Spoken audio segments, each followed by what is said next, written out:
today. It's been over 12 hours since I did this fiberglass. I'm gonna go ahead and start hitting this here a little bit, get some of this cleaned up, and see where we're at.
So that's coming out real nice, guys. It's coming out nice and flat.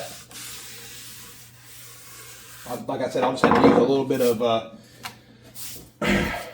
glazing, a fiberglass putty to sort of clean it up. These right here are gunsmith scrapers for building stocks. I went to college to be a gunsmith, and I still do a little bit of that work, but these, I actually hand forged these out and sharpened them, and I use them still. But they work great for stocks, and they also work great for fiberglass. You've just got to sharpen them.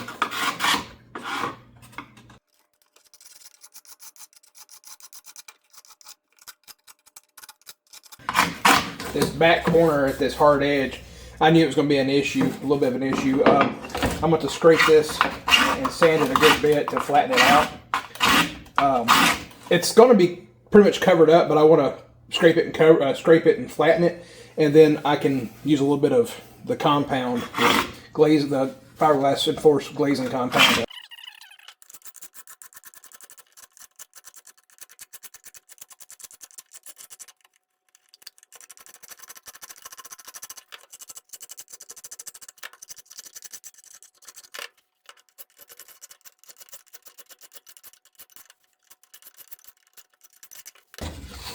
And don't be afraid, guys. If you ever want to try fiberglass, just do it, man. You can start off on something you don't really care about and just try it. It actually, it's not too hard. It's not too hard. You just got to have patience with it and think things through, like filling the inside of those divots first before I came back and did the whole thing. If I didn't do that, then it would have... This whole top layer would have had divots, and I would have had to build up on top of it anyway. So I started off on the inside and worked that out, let that dry for a day or two, and then started this outside one.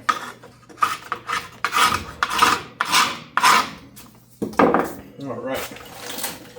So it's going to match up right there, just like that. See, that's, to me, that's already looking 1,000 times better. This right here is this bottom corner I've got to trim back. I need to get the top pad back over here though. Once all this gets put in place though and screwed in, it's going to look a lot better. Then whenever I do that back face, it will, inlay, it'll look really nice. And whatever inlay I put here, I'm trying to think, I may do it here. Or actually, you know what? I'm just going to do this here black, this upper section black, and then I'm going to use whatever inlay, either the I didn't know if I had started a little poll. I've got this vinyl machined aluminum inlay. It's a vinyl sticker. It worked good on that door panel. I don't know if that's what I'm going to stick with though. this vinyl. It seems okay, but then again, I'm like, well, I don't know. I'm also toying with the idea of actually making, getting a piece of aluminum, 1/8" thick aluminum, making those door panels again, and actually machining, engine turning it myself. All you've got to have is a indexable table, which I have, and what works really good is you get whatever size circle you want, and Kratex sticks. You can get the circular Kratex sticks, and you just cut you off a 2-inch section of it, put it in your drill press, put my indexable table on that, and then what I can do is you just move the aluminum. You know, if you're doing this right here, I think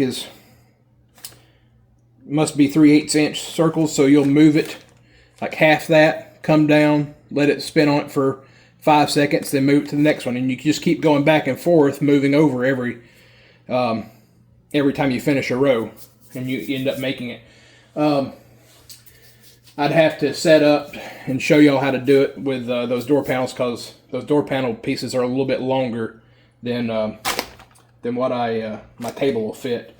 And then also this would be too. This here I wouldn't be able to do out of 1/8" thick, because I have to curve it, and I don't know if I could curve a piece of aluminum to fit that. It being 1/8" thick, it would be difficult to do it and get it right. I started a little community post there. So somebody asked, about doing the engine turned on this, to sort of harken back to the AMX cars that had that.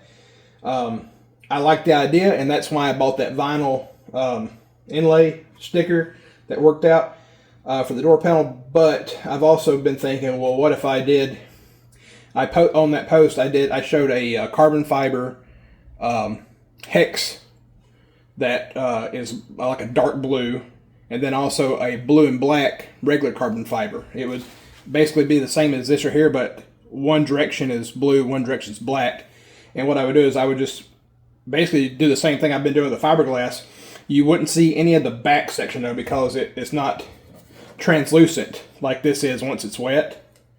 So I would layer one layer of that on top of this, and that would basically be my inlay then.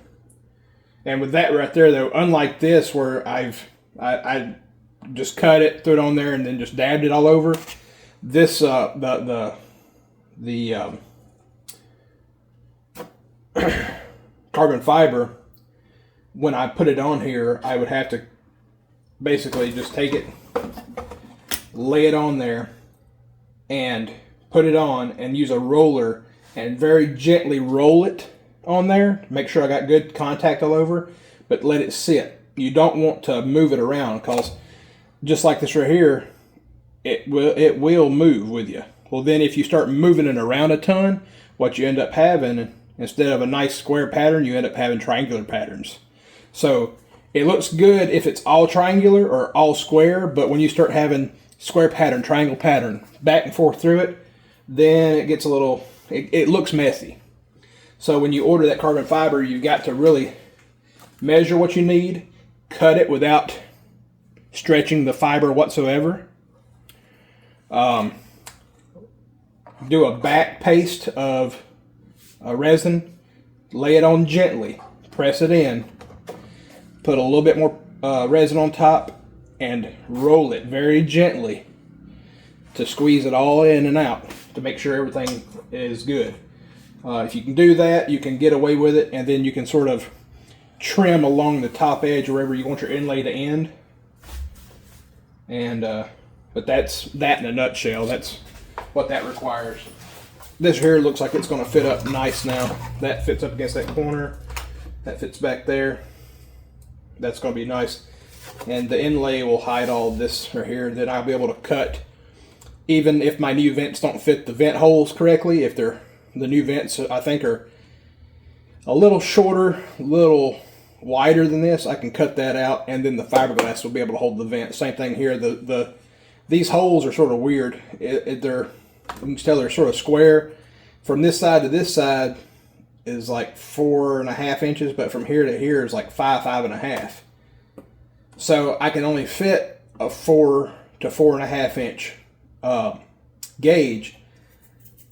So the gauges I've got posted online there, those are 4 inchers. So they'll fit in here without having to cut in the hard plastic. But I should be able to cut them in. They should fit right in without an issue. And this, now having the backing glass plus the front here, this has got to be close to 1/8 inch thick, and it's solid. This has no flex anymore. It is solid as can be. Same thing with this right here. This is almost no flex. I can't bend it where it used to bend at. So the backing and the top here, it's solid. So I'm not worried about it now. Right now I just need to shape this end right here. So I'm gonna grab the top pad, the dash pad over here, and mark out what I need. So I've got to trim that way back to the face of that.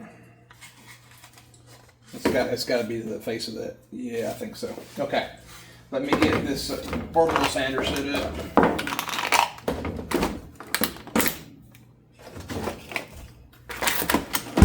I'm going to be very careful with it because I don't want to have to redo it again.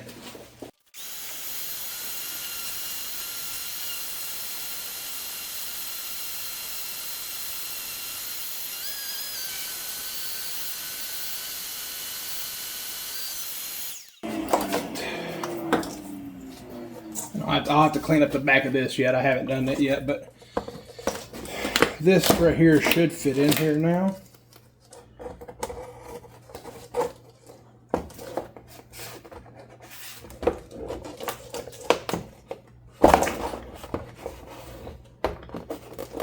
Alright. And that right there gets pulled in whenever you mount, get all this here mounted, this dash pad and everything like that, this here gets pulled in. It's just that over time, heat, warp, and everything else with it, but it will get held in whenever it's all put in. So I just wanted to check that. You see, okay, so that will fit in there just fine. There's no real good way to hold this unless it's in the car. So we're going to pull this plastic nut off real quick. I'm going to see if I can spin this stud out just a little bit to give myself a little extra room. Probably won't work, but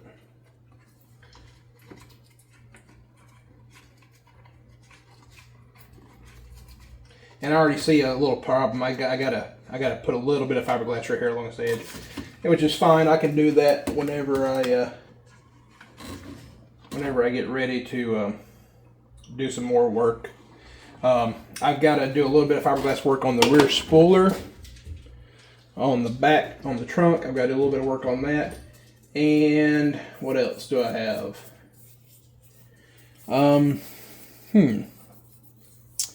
I thought there was something else I had to fiberglass up a little bit, but I can't think of it offhand.